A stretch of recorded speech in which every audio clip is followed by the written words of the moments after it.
Hey, Mish, baby. It's your one and only princess. Michelle's an amazing person. You have such a beautiful heart, and I tell you all the time, you have never, ever disappointed me.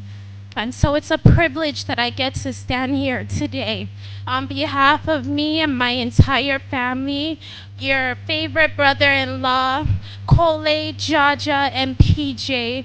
We just say we love you. I pray to God that this union will be forever. You deserve it and more. I love you.